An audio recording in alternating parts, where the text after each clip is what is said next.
एक जैन मठ में एक युवा भिक्षु था जिसका नाम केंजी था। वह बहुत मेहनती था, लेकिन जल्दी ही निराश हो जाता था।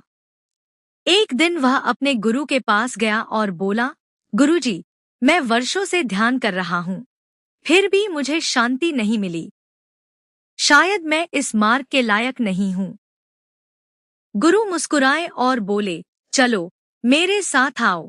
वे दोनों मठ के पीछे बने एक छोटे बगीचे में गए, जहाँ एक बड़ा पत्थर रखा था। गुरु ने कहा, इस पत्थर को उठाओ। केंजी ने पूरी ताकत लगाई, पर पत्थर टस से मस नहीं हुआ। पसीने से लथपथ होकर वह हार मानने लगा। गुरु ने पूछा, क्या तुमने अपनी पूरी शक्ति लगाई? केंजी बोला, हाँ, गुरुजी। गुरु ने शांति से कहा, नहीं, तुमने नहीं लगाई। तुमने मुझसे मदद नहीं मांगी। पूरी शक्ति में वह शक्ति भी शामिल है जो दूसरों से और स्वयं के धैर्य से मिलती है। फिर गुरु ने एक और कहानी सुनाई। उन्होंने बताया कि जब वे स्वयं युवा थे, तो हर सुबह बगीचे में एक बांस का पौधा रोपते थे। पहले साल कुछ नहीं हुआ, दूसरे साल भी नहीं, तीसरे, चौथे साल भी जमीन में कोई हलचल नहीं दिखी।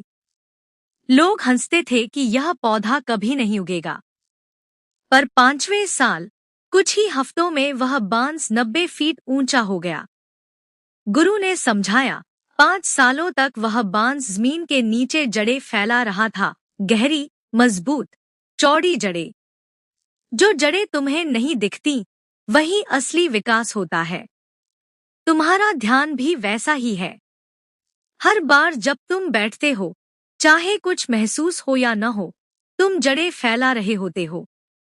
केंजी की आंखों में आंसू आ गए।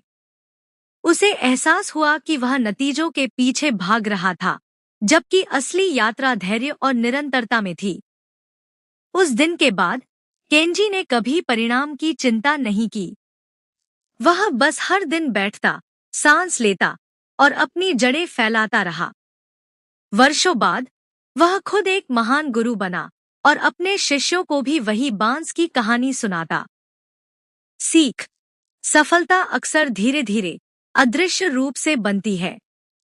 हार मत मानो, तुम्हारी मेहनत जड़ों की तरह गहराई में काम कर रही है, भले ही ऊपर से कुछ न दिखे।